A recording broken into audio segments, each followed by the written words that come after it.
मैं पहले call girl थी, दूसरी लड़कियों को भी लगवाया था मैंने। फिर पुलिस की रेड भी हुई थी और मैं अरेस्ट भी हुई। और केसी एसोसिएट्स? वो झूठ है, एमकॉम भी झूठ है। बीकॉम फर्स्ट ईयर के बाद मैंने कॉलेज छोड़ दिया। और पेरेंट्स तुम्हारे जिनसे तुमने बात करवाई वो भी सच के हैं कि झूठ के? सच के, मोरबी में है। और क्या क्या छुपाया तुमने मुझसे? वो मेरी बिजनेस में रेड हुई थी, मैं अरेस्ट हुई थी, फिर बेल भी हुई। बाहर निकलने के बाद मैंने एटीएम लूटने का ट्राई किया। एटीएम लूटने की?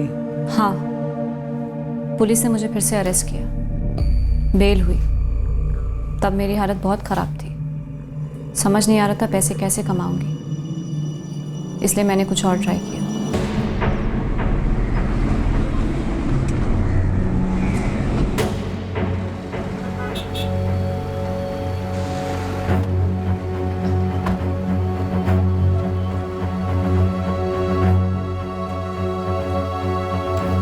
ये मेरे एफडी के पैसे रिलीज होकर मेरे अकाउंट में आने में कितना टाइम लगेगा? 1-2 घंटे पकड़ लीजिए। थोड़ा जल्दी नहीं हो सकता है? क्योंकि पैसे मेरे अकाउंट में आने के बाद मुझे मेरे बेटे के अकाउंट में ट्रांसफ़र करना है, अर्जेंट है। एक बार एफडी के पैसे आपके अकाउंट में जमा हो गए, उसके बाद आपके बेटे के अकाउंट में पैसा जमा करने में टाइम नहीं लगेगा। આપ જે નંબરનો સંપર્ક સાધવા માંગો છો તે હાલમાં બંધ છે।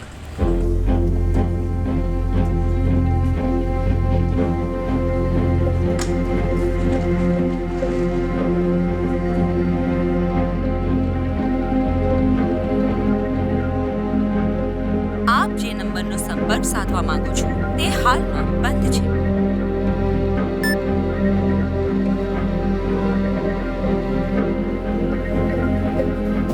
पंकज का फ़ोन बंद आ रहा है। पैसे तो ट्रांसफर हो गए हैं ना? मैनेजर ने कहा था कि आधा घंटा लगेगा कम से कम। 1:15 बजे तो चेक जमा किया था, अब तो 2 बज रहे हैं।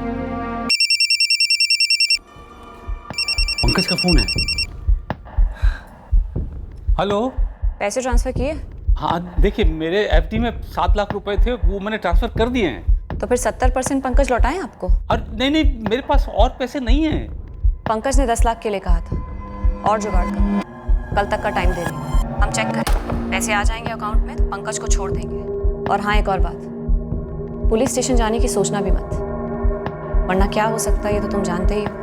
देखिए, मैं अभी तक तो गया नहीं, आगे भी नहीं जाऊंगा, लेकिन मेरे बेटे को सही सलामत रखिएगा प्लीज। पंकज से कोई खास प्यार नहीं है हमें, 10 लाख मिलते ही सही सलामत छोड़ देंगे। बोल रहा है 7 लाख ट्रांसफर किया। गोली तो नहीं दे रहा? चेक करना पड़ेगा पंकज के अकाउंट में पैसे आए हैं या नहीं। तू रहे यहाँ, हम दोनों एटीएम में चेक करके आते हैं, फिर सोचेंगे कि क्या करना चाहिए क्या नहीं।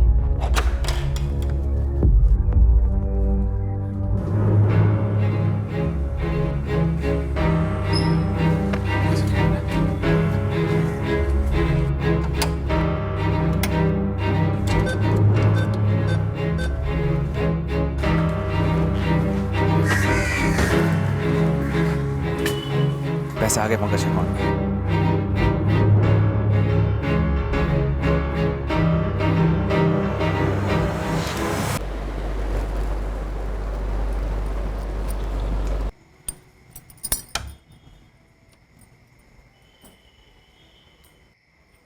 पापा, फोन लगा क्या पंकज का? पूरी रात हम में से कोई सोया नहीं था। मन ही मन मुझे लग रहा था, पता था कि जो भी हो रहा था पंकज ने खुद ही अपने सर मोल लिया है। जरूर जानबूझकर इस जाल में खुद चलकर फंसा है। हमारा बेटा था, हमें वापस चाहिए था। हमें लगा कि अगले दिन वो लोग बैंक से पैसे निकलवाएंगे और हमारे पंकज को छोड़ देंगे। આપ જે નંબરનો સંપર્ક સાધવા માંગો છો તે હાલમાં બંધ છે। अब तो 5 बज गए हैं, पूरा दिन था उनके पास पैसे निकालने के लिए। तो करें तो क्या करें, कुछ समझ में नहीं आ रहा है। पापा, पुलिस के पास जाएं क्या? बेटा, उस लड़की ने कहा था हम पे नजर रखे हुए है। हम पुलिस में गए तो पंकज की जान ले लेंगे वो लोग। पर ऐसे कब तक इंतजार करेंगे हम? मैं क्या बताऊं, मेरी तो कुछ समझ में नहीं आ रहा है।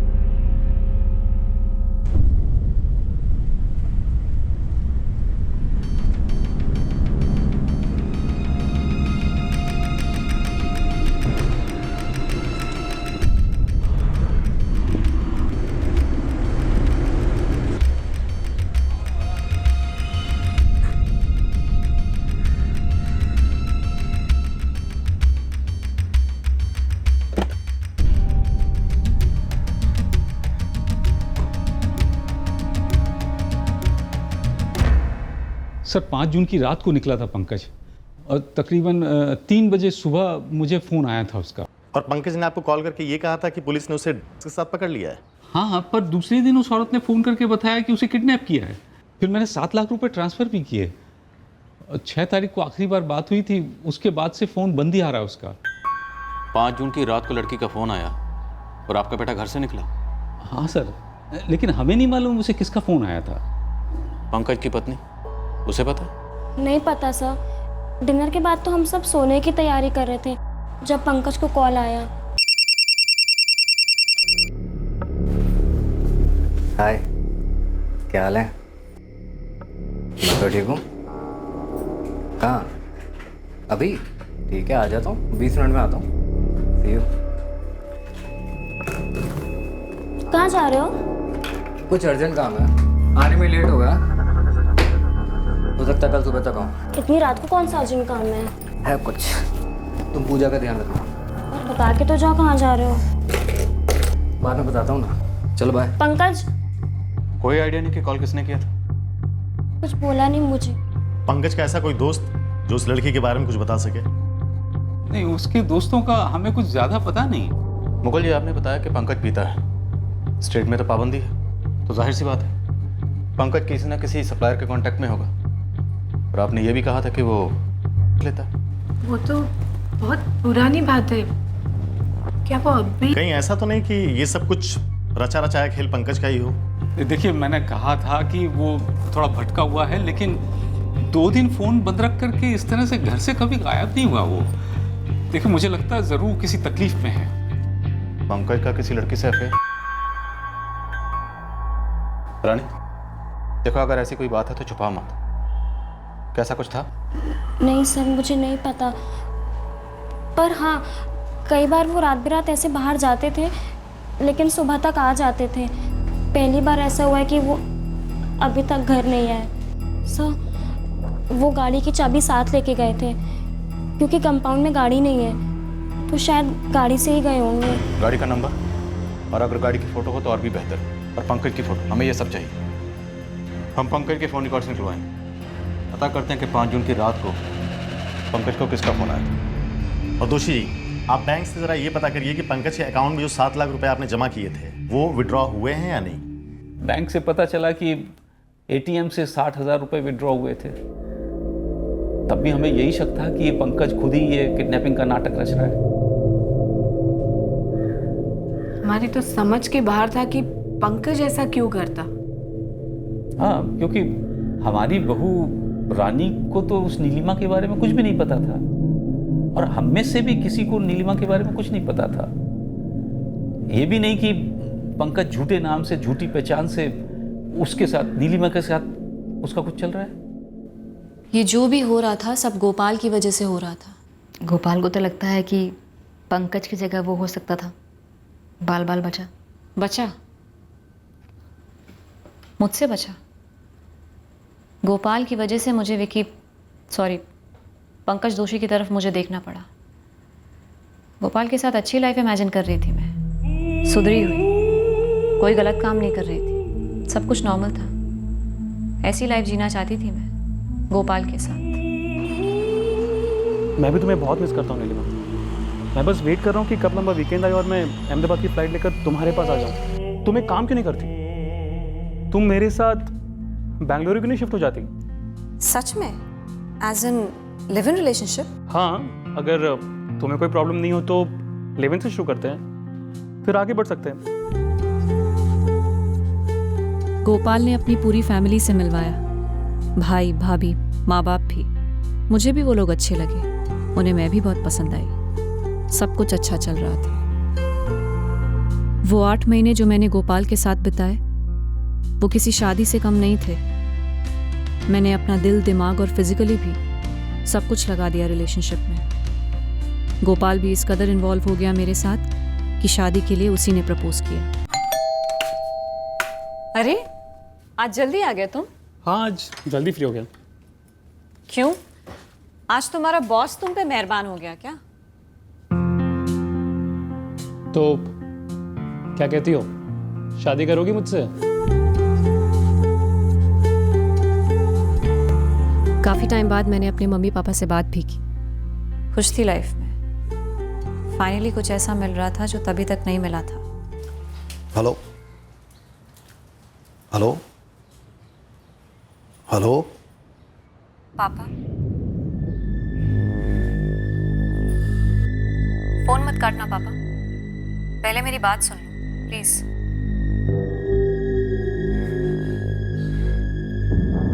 क्या हुआ नीलिमा? इस बार कौन से जुर्म में गिरफ्तार हुई है जो हमारी याद आई? शादी कर रही हो पापा?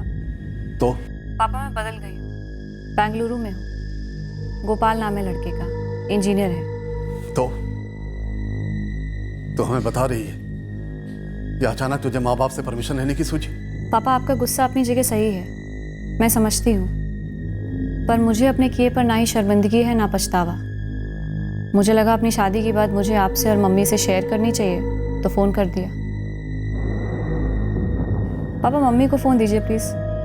माँ बाप भी बेंगलुरु की ही है। पता है, सालों बाद पहली बार मुझे लगा कि मैं कुछ नॉर्मल सा कर रही हूँ जो मेरी फैमिली को, मेरी बहन को कबूल होगा, सही लगेगा। मैं भी एक्साइटेड थी, नई जिंदगी, सेटल होना, गोपाल, मैं, शादी, आगे बच्चे।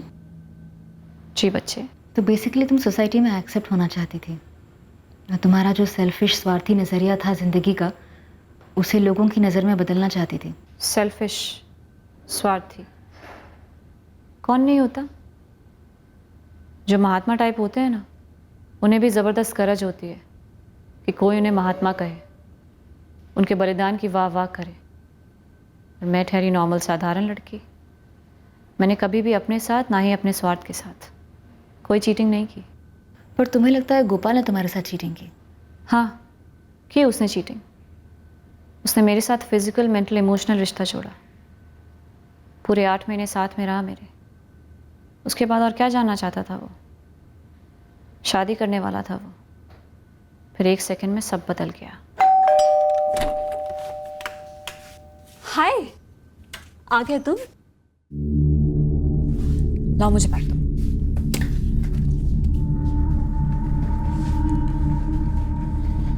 मेरी मम्मी पापा से बात हुई, काफी खुश थे हमारी शादी की न्यूज़ को सुनकर। पूछ रहे थे कि कब आकर तुम्हारे पेरेंट्स के साथ फॉर्मेलिटीज पूरी करनी है। तुम्हारी कोई डेट की बात हुई क्या? तुमने मुझे अपने बारे में सब कुछ नहीं बताया। क्या? तुमने कहा था तुम केसी एसोसिएट्स में असिस्टेंट अकाउंटेंट हो। हाँ। झूठ है जो तुमने बड़ी सफाई से बोला था, आंखों में आंखें डालकर। पॉइंट पे आओ गोपाल, गोल गोल बातें सिर्फ टाइम वेस्ट करती हैं। और झूठ बोलने से पूरी जिंदगी वेस्ट होती नहीं नीलिमा। मैं ललित से मिला था। कौन ललित? स्कूल फ्रेंड है मेरा, वो तुम्हें जानता है। शैली? मुझे तो याद नहीं आ रहा कोई ललित। अरे बाकी सब सही चल रहा है यार। सुनना, एक गुड न्यूज़ है। क्या? मैं शादी कर रहा हूँ। कंग्रेचुलेशंस यार। थैंक्स यार। तो लव या अरेंज? लव। और हमारे पेरेंट्स अगले महीने शादी की बात कर रहे हैं। अच्छा, लड़की कहाँ की है? बेंगलोर की? नहीं यार, यहीं की है, अहमदाबाद की। हम लोग इधर ही मिले थे यार। तो उसके पेरेंट्स मोरबी के हैं और पिछले 7-8 महीने से हम दोनों लिव इन में, बेंगलुरु में। क्या बात है यार, लिविंग शिविंग है। हाँ यार, सही है। मॉडर्न लड़की है, काफ़ी ब्रॉड माइंडेड है। एग्जैक्टली जैसे मुझे पसंद है यार। वो तो ठीक है, लेकिन तू तो इतना ब्रॉड माइंडेड नहीं था बे, हैं? इतने दिनों से कोई जिक्र भी नहीं किया तूने तो यार। यार वो शादी के डिसीजन तक मैंने किसी को भी नहीं बताया यार। अभी लास्ट वीक ही प्रपोज किया। अच्छा ठीक है, चल फोटो तो दिखा। हाँ यार, ये देख, तेरी होने वाली भाभी नीलिमा दीक्षित नाम है, M.Com पढ़ी है। ये अहमदाबाद के केसी एसोसिएट्स में जॉब छोड़कर आई यार मेरे साथ रहने। क्या हुआ यार ये नीलिमा है? हाँ, क्यों? मैं जानता हूँ भाई से। अच्छा, कैसे? तू शॉक्ड हो जाएगा यार। अबे बताना यार, सस्पेंस क्या बना रहे हैं? अब तुझे कैसे बताऊं यार। देख भाई, ये जो नीलिमा है ना, ये भाई कॉल गर्ल रह चुकी है। तू क्या बकवास कर रही है ललिता? कुछ समझ में आ रही मेरी बात? कुछ बोले जा रहे क्या सुनूं मैं यार? प्लीज सुन पहले मेरी बात, शांत हो जा। नहीं सुनना है मुझे कुछ। मैं बकवास नहीं कर रहा भाई, मैं सच बोल रहा हूँ। सुन तो ले। हाँ बोल। मोनिका नाम की एक कॉल गर्ल थी यही अहमदाबाद में, पॉश टिप टॉप सी। मैं भी जाता था उसके पास कभी कभी। उस मोनिका ने लॉन्च किया था इस नीलिमा को। उस मोनिका के घर से ही ऑपरेट करती थी वो सब कुछ। फिर बाद में इसने अपना अलग से शुरू कर दिया। ललित मेरे बचपन का दोस्त है, झूठ नहीं बोलेगा मुझसे। तुम्हारे दोस्त ने सही कहा। मैं पहले कॉल गर्ल थी, दूसरी लड़कियों को भी लगवाया था मैंने। फिर पुलिस की रेड भी हुई थी और मैं अरेस्ट भी हुई। और केसी एसोसिएट्स? वो झूठ है। एमकॉम भी झूठ है। बीकॉम फर्स्ट ईयर के बाद मैंने कॉलेज छोड़ दिया। और पेरेंट्स तुम्हारे जिनसे तुमने बात करवाई, वो भी सच के हैं कि झूठ के? सच के। मोरबी में है। और क्या क्या छुपाया तुमने मुझसे? वो मेरी बिजनेस में रेड हुई थी, मैं अरेस्ट हुई थी, फिर बेल भी हुई। बाहर निकलने के बाद मैंने एटीएम लूटने का ट्राई किया। एटीएम लूटने की? हाँ। पुलिस ने मुझे फिर से अरेस्ट किया, बेल हुई। तब मेरी हालत बहुत ख़राब थी, समझ नहीं आ रहा था पैसे कैसे कमाऊंगी, इसलिए मैंने कुछ और ट्राई किया।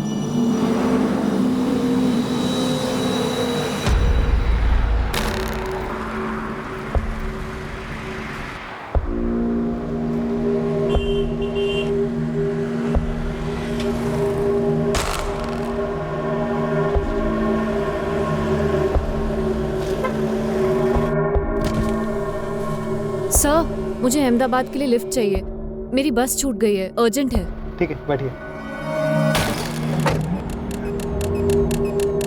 ऐसे इतनी रात गए अकेले बस का वेट करना थोड़ा रिस्की है।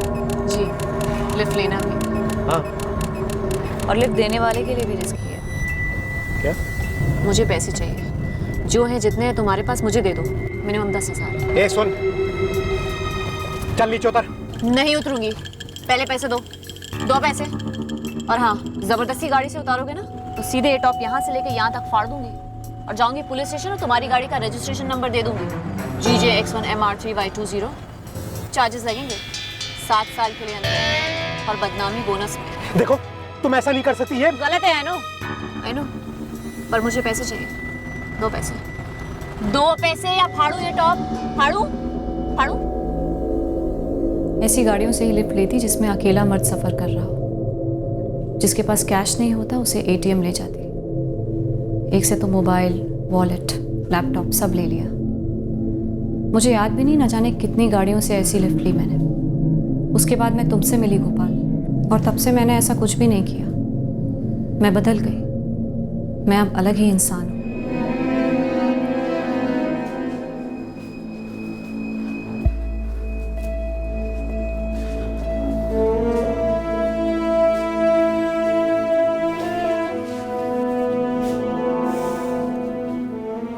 मैं किसी की भी कसम खाने को तैयार हूँ गोपाल। मैं अब वो पहले वाली नीलिमा नहीं रही। नीलिमा, तुम अपने बैग्स पैक करो और जाओ यहाँ से।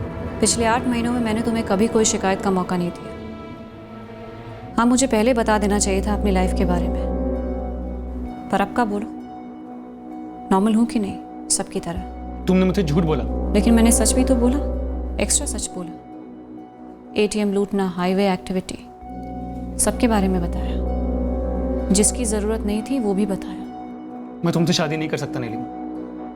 मैं अंधेरे में था, या बोलो अंधेरे में रखा गया था। लेकिन अब मैं तुम्हारे साथ लाइफ बिताने के बारे में सोच भी नहीं सकता। जो 8 महीने हमने साथ में बिताए हैं, पूरी लाइफ वैसी ही होगी, बल्कि उससे कई गुना बेहतर होगी। मैं तुम्हारे साथ एक और मिनट, एक और सेकंड भी नहीं रहना चाहता।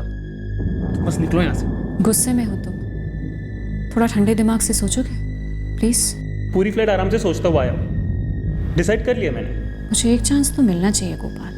नो चांस, तुम बस निकलो, अभी निकलो यहाँ से।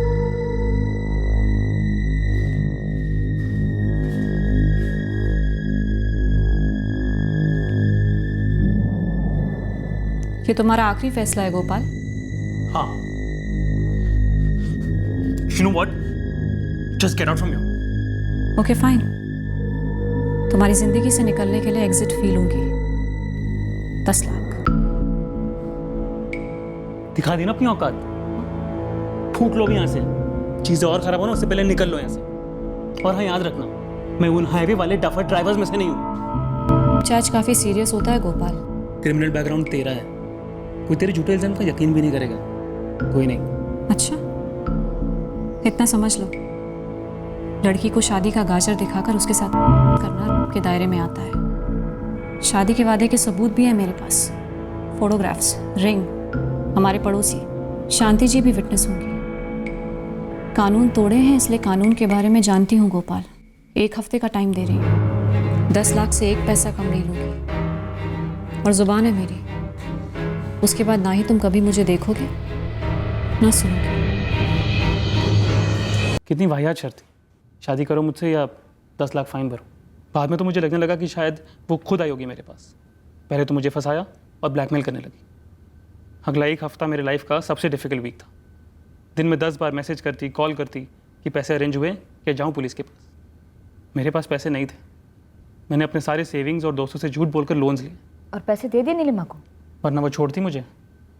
पर मैं बहुत हर्ट हुआ था कि कैसे कोई अपने लाइफ के बारे में झूठ बोलकर आपकी लाइफ में आए और आप उसे लाइफ पार्टनर की तरह देख रहे हो। पर जब उसके सही रंग सामने आए तो वो अपना क्रिमिनल साइड बताकर आपसे पैसे हटना चाहती है। पैसे तो देने ही थे उसे। वो बेंगलुरु आने को रेडी नहीं थी, तो 2 दिन की छुट्टी लेकर मैं अहमदाबाद गया। सबसे छुप कर एयरपोर्ट से सीधे उसके घर गया, उसे 10 लाख देने। पैसे तो हैंड ओवर कर दिए, लेकिन मैं इतनी आसानी से हार मानने वाला नहीं था।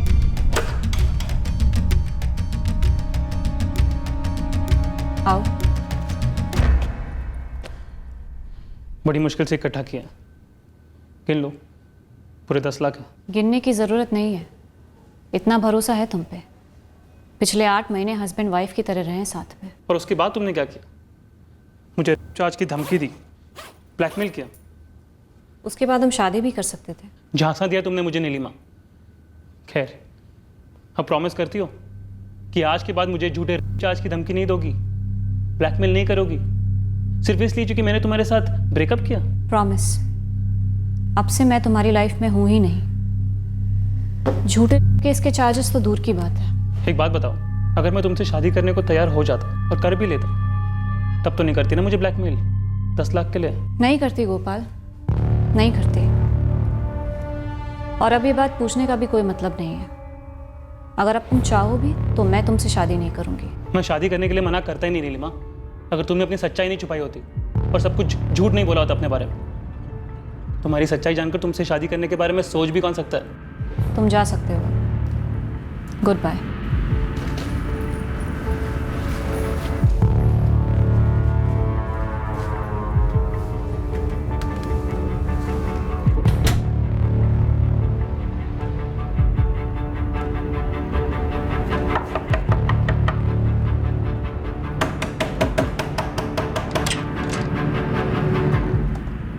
जी नीलिमा, साथ चलो हमारे।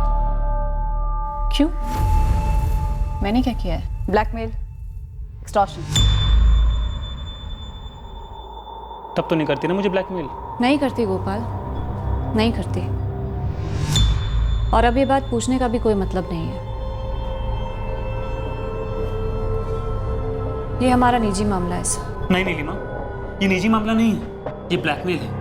और मैंने तुम्हारे खिलाफ कंप्लेन दर्ज की है। मैंने इन्हें तुम्हारा पूरा बैकग्राउंड बताया, प्रोस्टिट्यूशन, ATM लूट, हाईवे पर ठगना, मुझसे झूठ बोलना और फिर ब्लैकमेल, सब कुछ। ये क्लियर कट एक्सटॉर्शन और ब्लैकमेल का मामला है। तुम्हें जो कैश दिया गया था उस पर मार्किंग है, बतौर सबूत कोर्ट में पेश होगा। सर, इसने जो स्टिंग करके आपको वीडियो दिखाया है वो पूरी हकीकत नहीं है। एक्चुअली इसने मेरा इस्तेमाल किया है, झूठ बोलकर पूरे 8 महीने। Miss Neelima Dikshit, you are under arrest. तो फिर इसे भी अरेस्ट कीजिए सर, इसके खिलाफ भी मेरे पास काफी सबूत हैं। कंप्लेन दर्ज कीजिए, धोखा और तो फिर तुमने क्यों नहीं पहले कंप्लेन दर्ज की? अगर मैं पहले से शिकायत कर देती तो क्या करते आप लोग, इसलिए मैंने मैटर खुद ही सॉल्व कर लिया। तुम्हें जो कुछ भी कहना है तुम अपने वकील से कहो, कोर्ट में कहो। इस वक्त हम तुम्हें ब्लैकमेल के लिए अरेस्ट कर रहे हैं। ले जाओ इन्हें। तब मैं समझा ही नहीं कि मैं एक जाल में अचानक से फंस गया हूँ, क्या जानबूझकर फंसाया जा रहा हूँ। जो भी था, मेरा लग अच्छा है कि मैं उस जाल से टाइम पर निकल गया। मुझे लगता है ये पंकज दोषी भी मेरे जैसे नीलिमा का शिकार था। वो लड़की इंसान नहीं है, शैतान है।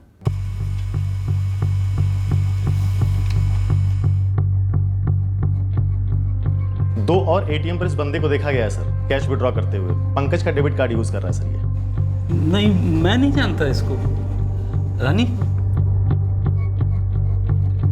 नहीं, मैं भी नहीं जानती। 6 और 7 जून को ही इस आदमी ने 3 अलग अलग एटीएम से पैसे विड्रॉ किए हैं। ये पैसे पे पैसे निकाले जा रहा है और हमारा पंकज अभी तक घर नहीं आया।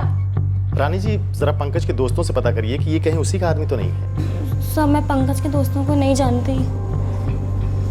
देखिए, कुछ समय हमें लगा कि वो अपने दोस्तों से करवा रहा है, लेकिन नहीं, अपने बीवी बच्चे को ऐसे इतने दिन छोड़ के नहीं, वो नहीं कर सकता।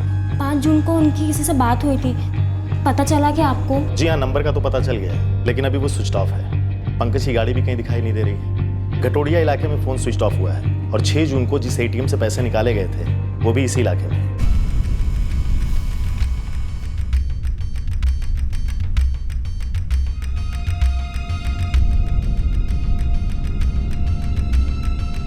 कंज्यूमर फॉर्म से नीलिमा दीक्षित का एड्रेस मिला है, जो कि मोरबी का है, लेकिन उसके फॉर्म पे उसका कोई अल्टरनेट नंबर नहीं है। उसका एक बार एड्रेस चेक करके मुझे कॉल बैक करो, उससे ये कंफर्म हो जाएगा कि ये एड्रेस सही है या फिर ये नंबर ही जाली है। ठीक है कैलाश, मुझे एड्रेस और सारी डिटेल्स भिजवा दीजिए, मैं भी चेक करता हूँ। सर, ये नीलिमा के कॉल रिकॉर्ड में भी शो हो रहा है कि नीलिमा और पंकज एक दूसरे के टच में थे लगभग 3 महीनों से। 5 जून की रात को नीलिमा के फोन से पंकज को फोन आता हाय और वो घर से निकलता है। उसके कुछ घंटों बाद पंकज अपने पिता को फोन पर यह कहानी बनाकर सुनाता है कि उसे पुलिस ने पकड़ लिया के साथ। ये माजरा है क्या, समझ में नहीं आ रहा। पंकज वाकई में किडनैप हुआ है या कोई खेल है? हेलो कैलाश, शैलेश बोल रहा हूँ मोरबी से। ये जो तुमने नंबर दिया था ये भी सही है और एड्रेस भी, लेकिन लड़की नीलिमा तो घर पे नहीं है, पर उसके पिता हैं बलदेव दीक्षित। जरा उनसे बात करवाइए। ये लीजिए बात।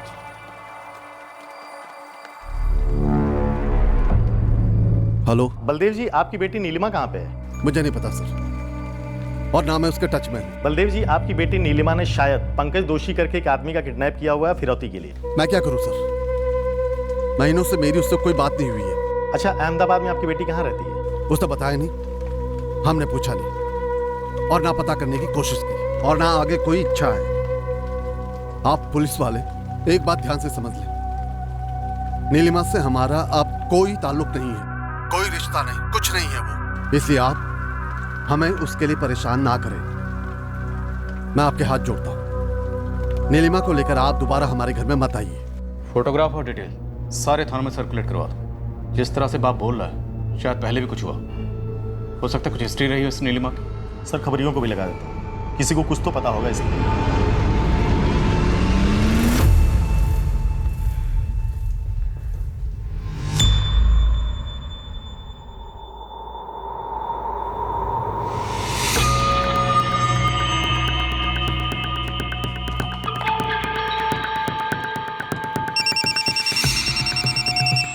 Hello hello Kailash sir. हाँ, बोल रहा हूँ। रामदेव चौक पुलिस थाने से एएसआई गीता पटेल बोल रही हूँ। हाँ गीता, बोलो। सर, ये जो लड़की है नीलिमा दीक्षित, नवंबर 2017 में मैंने अरेस्ट किया था इसको। ब्लैकमेल का केस था, अभी बेल पर छूटी हुई है। गीता, इसका एड्रेस क्या है? जहाँ से गिरफ्तार किया था सर, वहाँ का एड्रेस है।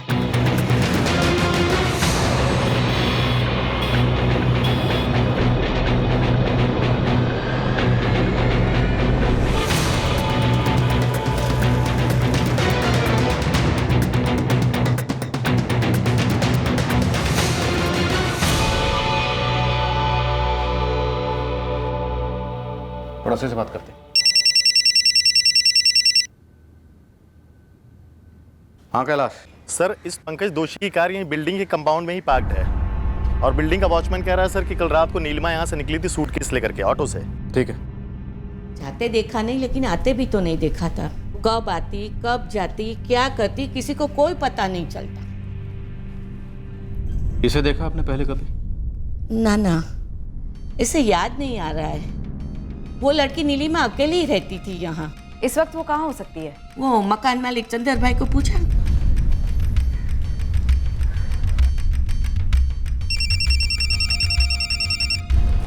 हेलो, हमें आपसे बात करनी है, तुरंत पुलिस स्टेशन पहुंचिए। ठीक से पता किया ना सुरेश? डबल चेक किया? Thank you Suresh. सर, परसों सुबह यानी 7 जून की सुबह को हिम्मतनगर पुलिस को एक लाश मिली थी। वहाँ के कांस्टेबल सुरेश को हमने पंकज की फोटो भेजी हुई थी। वो कह रहा है कि ये लाश पंकज की है।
मानते हैं कि गलती हमारे बेटे की भी थी।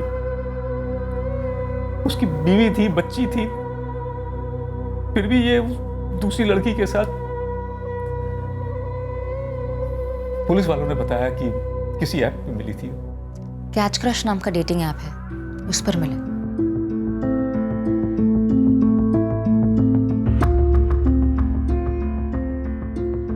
Hi, this is Vicky. How are you? Your profile pic is very good. Gopal के धोखे से मैं सिर्फ अकेली नहीं रह गई, मैं अंदर से खाली हो गई थी। मैंने एक रेगुलर जिंदगी बिताने का सपना देखा था, उसके लिए इतनी मेहनत की थी, सब पर पानी फिर गया था। बुरी हालत थी। तब ये डेटिंग ऐप हाथ लगा। ये डेटिंग ऐप इंटरेस्टिंग था। अलग अलग आदमियों के प्रोफाइल्स जिन्हें गर्लफ्रेंड्स की तलाश थी, तो मैंने सोचा ट्राई करके देखती हूँ इस ऐप पर। क्या ट्राई करना चाहती थी? फिर से लोगों को फंसाना? पंकज दोषी को मैंने फंसाया। अब भी ऐसे लगता है आपको? तुमने कहा कि गोपाल ने तुम्हें धोखा दिया, पर ब्लैकमेल तो तुमने किया था। ब्लैकमेल नहीं था, वो मेरा हक था, कॉम्पनसेशन था। 8 महीने गोपाल ने भरपूर मज़े किए थे। अगर मैं पहले कभी कॉल गर्ल थी तो क्या मेरी फीलिंग्स नहीं हो सकती? उसे लगता है कि मेरे पास ने उसे धोखा दिया, लेकिन मेरे प्रेजेंट को उसने बर्बाद किया ना। और पंकज दोषी, मैंने उसे नहीं फंसाया, उसने मुझे फंसाया था। एक तो अपना नाम विकी आचार्य बताया और मेरे घर आने लगा। उसकी सहूलियत और ज़रूरत के हिसाब से आ जाता। उसके सारे झूठ मैं बड़े सिंसियरली सुनती, सच मानती उन्हें। जब भी ज़रूरत होती वो मुझे पैसे भी देता, दिलदार था। तुमने उसे मार डाला नीलिमा, 10 लाख के लिए। ऐसा है? मैं सतीश को मिली, ठीक है। अभी सतीश सबसे अलग था, उसने कभी मुझसे झूठ नहीं बोला। हमें एक दूसरे से प्यार हुआ, रियल प्यार। सतीश भी तुम्हें कैच क्रश पे मिला था? हाँ, सतीश मेरे लिए फ्लावर्स लेकर आता। 24 घंटे सिर्फ के पीछे नहीं होता। हम बातें करते, शॉपिंग करते, घूमते। वो मेरे लिए गिफ्ट खरीदता था।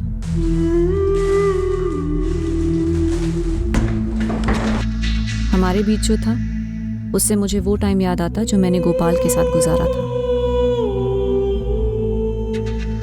एक अरसे बाद मुझे ऐसा लगा कि मेरी लाइफ में कुछ ऐसा है जो मैंने बेच खरीद कर हासिल नहीं किया, कुछ ऐसा जो बस मेरी लाइफ में आ गया एक गिफ्ट की तरह। पर मुझे असलियत की भी समझ थी। सतीश कर्ज में डूबा था। कोई टेंशन है सतीश? तो बताओ मुझे, शायद मैं कोई हेल्प कर सकूं। नीलिमा, मेरे सर पर 5 लाख का कर्ज है। इस शहर में किसके सर पे कर्ज नहीं होता? ये कोई बैंक का लोन नहीं है, एक भाई टाइप के बंदे से लिए। वो ढूंढ रहा है मुझे, पता नहीं कब तक ऐसे छुपूंगा। अगर मेरे पास होते तो दे देती। यार प्रॉब्लम तो ये है कि मम्मी पापा से भी नहीं बोल सकता।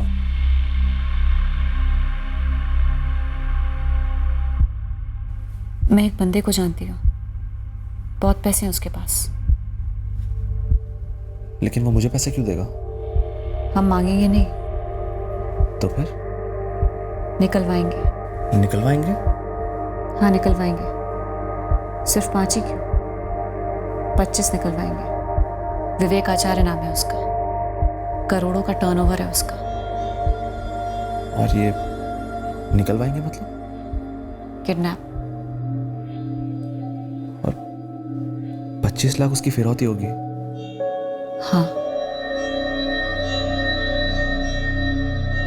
लेकिन इस काम के लिए हम दोनों काफी नहीं। मेरा एक दोस्त है राहुल पांचाल, भरोसेमंद है, उसे ले ले साथ में।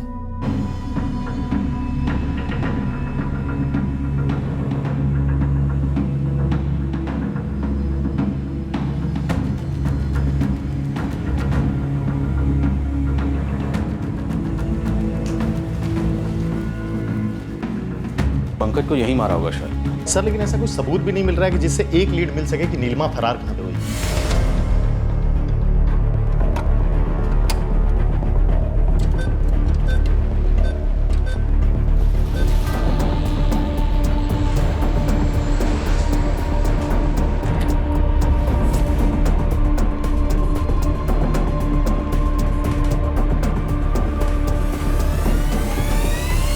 यार ये पंकज का कार्ड ब्लॉक हो गया। ब्लॉक मतलब? ये ब्लॉक मतलब ब्लॉक।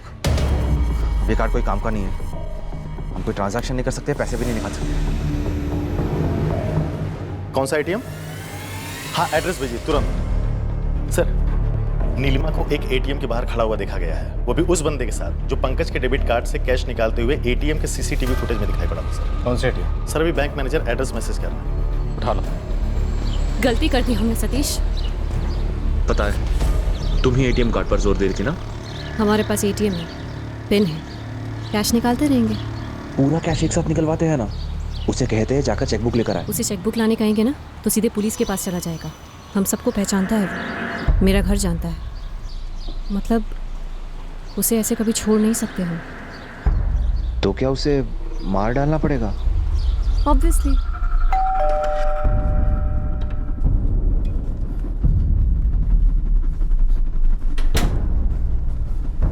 मारना पड़ेगा उसे। मतलब मर्डर? उसे नहीं मारा तो हम सब मारेंगे।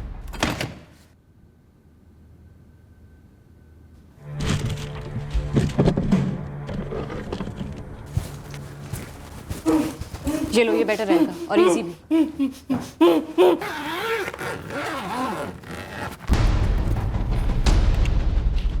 मैं रात को इसे बाहर ले जाऊंगी, तुम दोनों बाहर मिलना, कहीं फेंक देंगे। जो हो गया सो हो गया, आगे देखते हैं क्या होता है।